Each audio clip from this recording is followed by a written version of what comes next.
Personas atraídas por menores, o MAP por sus siglas en inglés.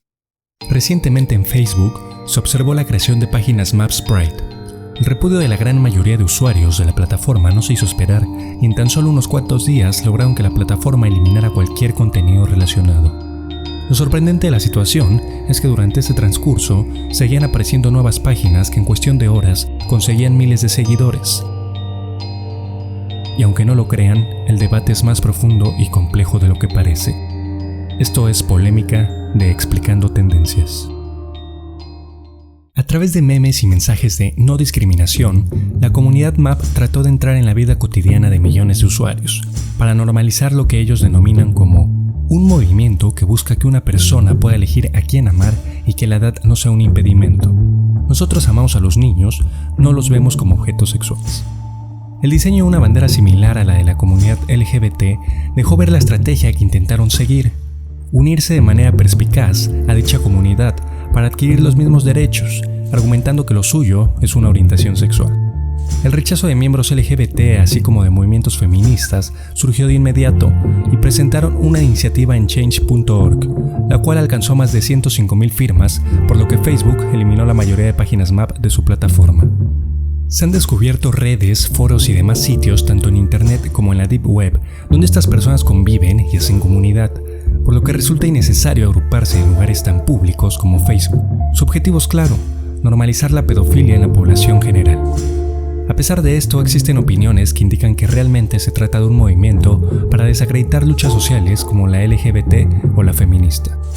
Independientemente a esto, el debate real lleva años profundizando cada vez más sobre el tema.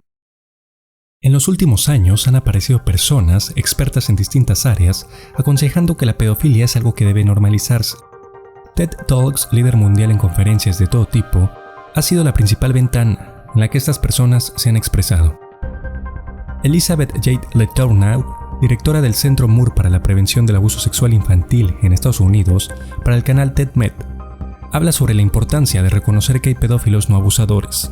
Además menciona que estudios realizados por su propio equipo indican que las conductas pedófilas comienzan a los 14 años de edad, por lo que se debería de tomar medidas preventivas, basándose en la aceptación y no solo coercitivas, para resolver el problema del abuso sexual infantil. First, what do you think the average age is of a typical child sexual abuser? The peak age for engaging a prepubescent child in harmful or illegal sexual behavior is 14.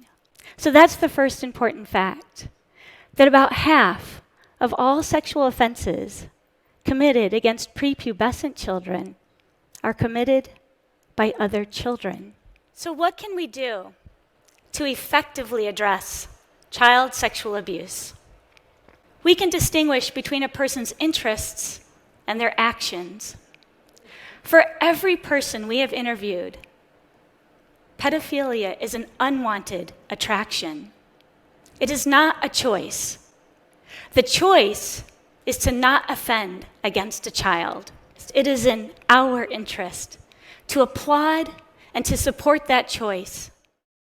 Madeleine van der Bruggen, psicóloga y miembro de la Unidad de Explotación Infantil de la Policía Holandesa, para el canal TED Talks, afirma que la pedofilia es una orientación sexual permanente. De igual forma, hace hincapié en diferenciar a pedófilos de abusadores sexuales, ya que según sus datos, solo un 20 a 30% de los abusadores de niños son pedófilos.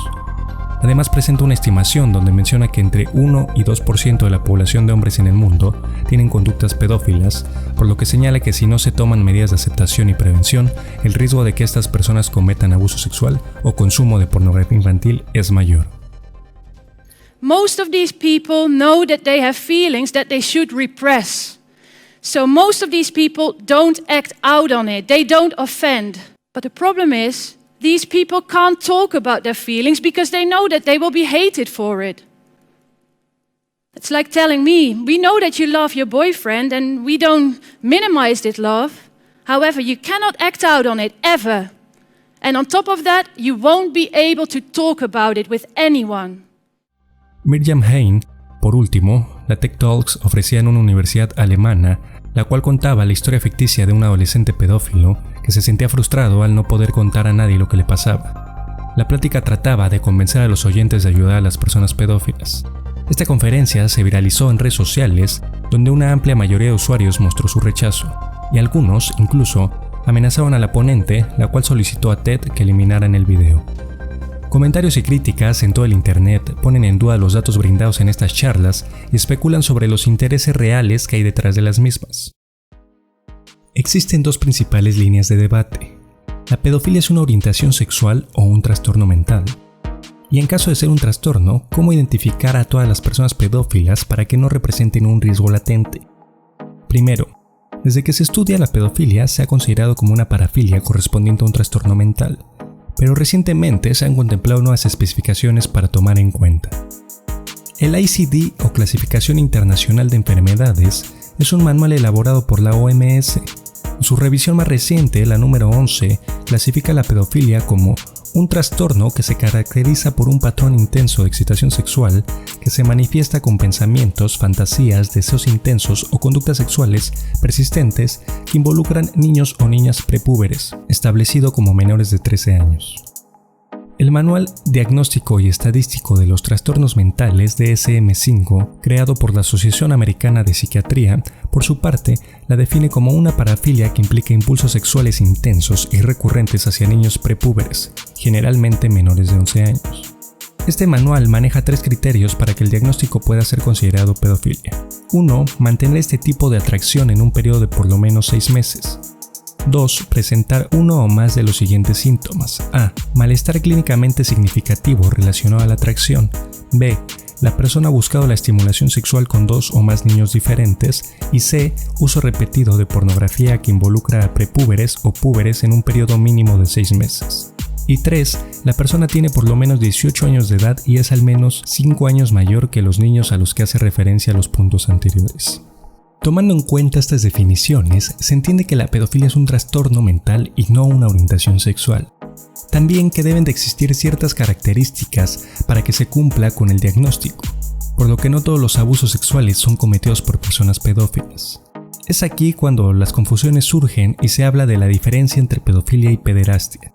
La primera se refiere a un término médico para describir la atracción, y la segunda es un término legal utilizado para las personas que cometen abuso sexual infantil.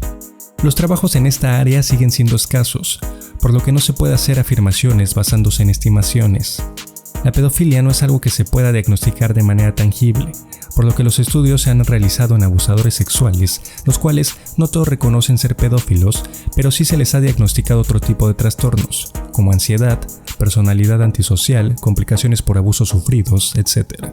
Esto genera la duda sobre el porcentaje de casos de abuso sexual que son cometidos por pedofilia o por otros trastornos. Hablar de un porcentaje de personas en el mundo que son pedófilas resulta mera especulación, ya que es algo que muy pocos aceptan o aceptarían. Aunque saberlo sería de una gran utilidad para determinar si realmente nos enfrentamos a un problema social y de salud pública de dimensiones mayores. Lo que sí se conoce son las cifras del abuso sexual infantil.